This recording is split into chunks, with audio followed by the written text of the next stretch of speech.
ബി.ജെ.പിയുടെ ശാസ്തമംഗലത്ത് നിന്നും വിജയിച്ച R Sreelekha IPS നമ്മോടൊപ്പം ചേരുകയാണ്. മാഡം, ആദ്യം ഏറ്റവും കൂടുതൽ വോട്ട് നേടി ശാസ്തമംഗലത്ത് നിന്ന് വിജയം നേടാൻ കഴിഞ്ഞു. ആദ്യം തന്നെ അഭിനന്ദനങ്ങൾ. എന്താണ് പറയാനുള്ളത്? വളരെ സന്തോഷം തോന്നുന്നു. ശാസ്തമംഗലത്ത് ഇത്രയും വലിയൊരു ഭൂരിപക്ഷം വേറെ ആർക്കും കിട്ടിയിട്ടില്ല.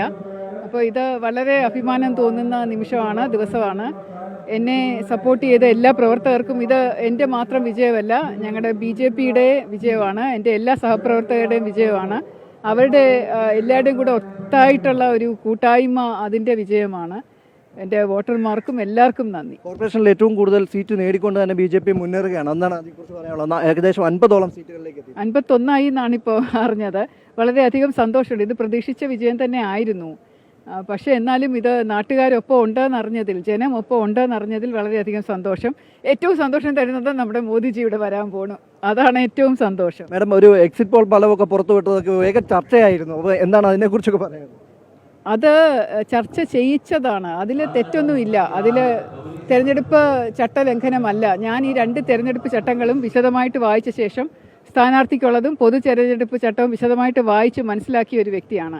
വെറുതെ ഞാൻ അങ്ങനെ പോസ്റ്റ് ഇടില്ല. അപ്പോൾ അതുകൊണ്ട് അതൊരു ഇത് പിൻവലിക്കാനുള്ള കാരണവും ഇടാനുള്ള കാരണവും ഒക്കെ ഇപ്പം വ്യക്തമായല്ലോ.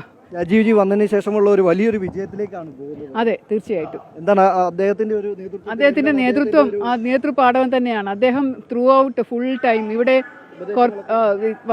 മാസങ്ങൾക്ക് മുമ്പ്, തദ്ദേശ തിരഞ്ഞെടുപ്പ് നടക്കുന്നതിന് മാസങ്ങൾക്ക് മുമ്പ് തന്നെ അദ്ദേഹം തിരുവനന്തപുരത്ത് വന്ന് താമസിച്ച് ഏകദേശം എനിക്കൊന്ന് 4-5 മാസം മുമ്പ് തന്നെ അദ്ദേഹം ഇങ്ങോട്ട് ഷിഫ്റ്റ് ചെയ്ത് എല്ലാവരുടെയും കൂടെ, ഒരൊറ്റ വ്യക്തിയല്ല, എല്ലാ പ്രവർത്തകർക്കും വേണ്ടി പ്രവർത്തിച്ചു. അദ്ദേഹം കേരളത്തിൽ മൊത്തം നടന്ന് ഭാരതീയ ജനതാ പാർട്ടിയുടെ NDAയുടെയും സ്ഥാനാർത്ഥികളുടെ കൂടെ ഒപ്പം നടന്ന് പ്രചരണം നടത്തി.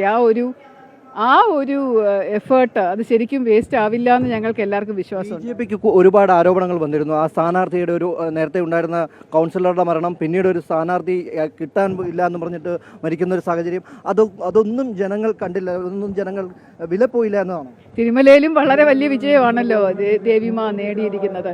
വളരെ 1000-ലധികം വോട്ടിന്റെ ഭൂരിപക്ഷത്തിലല്ലേ ജയിച്ചു വന്നിരിക്കുന്നത്. അപ്പോൾ അതൊന്നും വിലപ്പോവില്ല.